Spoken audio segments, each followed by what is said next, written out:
ტაძარი არის გვირგვინი ჩვენი არა მარტო ხუროთმოძღვრების, არამედ საქართველოს ეკლესიის გვირგვინია. და მე ისეთი წარმოდგენა მაქვს, რომ წმინდა სამებამ თბილისში დაიდგა თავისი ტახტი. არ მგონია, რომ სოფლიოში იყოს ასეთი ლამაზი წმინდა სამების ტაძარი. და ძალიან დიდი მნიშვნელობა აქვს იმ მხრივ, რომ ეს ტაძარი ამთლიანებს მთელ ერს და იმედს აძლევს.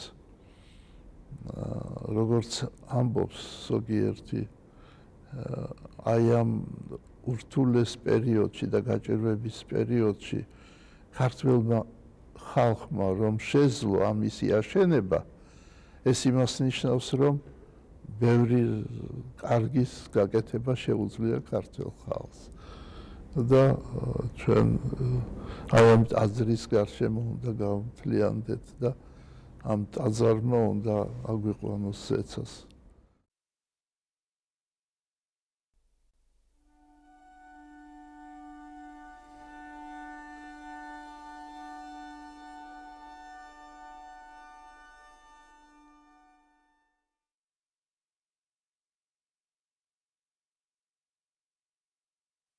შინაგანად ძალიან ამაღლებული გრძნობა აქვს ქართველ ადამიანს.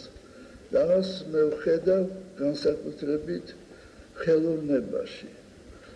რა არის სილამაზე?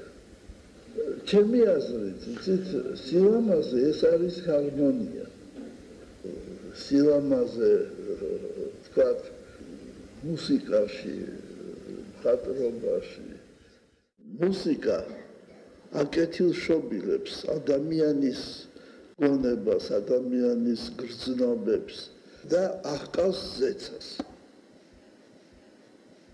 ჩვენ თუ ეროვნული ფასეულობა არ შევინარჩუნეთ და ეროვნულ ფასეულობას თუ გაუფრთხილდით, მოსული, მოტანილი ფასეულობა ჩვენ დიდ არაფერს არ მოხსებს.